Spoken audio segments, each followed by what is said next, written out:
साल 1997। उत्तर प्रदेश के एक छोटे से गांव बरुआखेड़ा में रात के बाद यहां कोई घर से बाहर नहीं निकलता था। गांव के बाहर एक पुराना पीपल का पेड़ था। लोग कहते थे वहां एक औरत दिखाई देती है। जिसने भी पीछे मुड़कर देखा वो कभी वापस नहीं आया। गांव में रहता था रघुवीर। उसे भूत प्रेत पर विश्वास नहीं था। उसकी दादी हमेशा चेतावनी देती थी, लेकिन रघुवीर हंस देता। करीब 25 साल पहले गौरी नाम की एक औरत गांव में रहती थी। उसका पति शराबी था। एक रात गौरी अचानक गायब हो गई। अगली सुबह गांव वालों ने उसे देखा। मरने से पहले उसने कहा था, मैं वापस आऊंगी। उसके बाद गांव बदल गया। रात में पायल की आवाज सुनाई देती। एक शाम रघुवीर और कल्लू खेत से लौट रहे थे।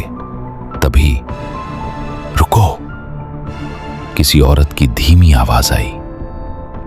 दोनों के शरीर में डर दौड़ गया और फिर रघुवीर ने पीछे देख लिया। उसके पैर उल्टे थे।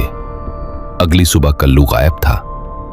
पीपल के पेड़ के पास उसकी चप्पल मिली। उस रात रघुवीर बिल्कुल अकेला था।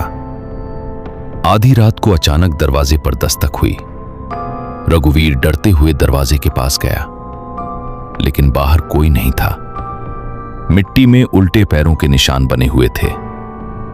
तभी पीछे से पायल की आवाज आई, तूने पीछे क्यों देखा? अगले दिन गांव में ओझा बुलाया गया। ओझा ने पेड़ को देखकर कहा, यह साधारण आत्मा नहीं है। फिर गांव का सबसे बड़ा सच सामने आया। गौरी ने आत्महत्या नहीं की थी। असल दोषी गांव का मुखिया था।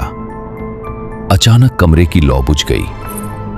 फिर पायल की आवाज सुनाई दी, मुझे सब याद है। अगली सुबह मुखिया मृत मिला। उस रात अमावस्या थी। पूरा गांव पीपल के पेड़ के पास जमा हुआ और फिर वो दिखाई दी। ओझा मंत्र पढ़ने लगा। तभी गौरी ने भयानक चीख मारी। वो तेजी से रघुवीर की तरफ बढ़ी। मुझे इंसाफ चाहिए। तभी रघुवीर ने सब सच बता दिया। ओझा ने गौरी की चीजें जला दी और फिर सब शांत हो गया।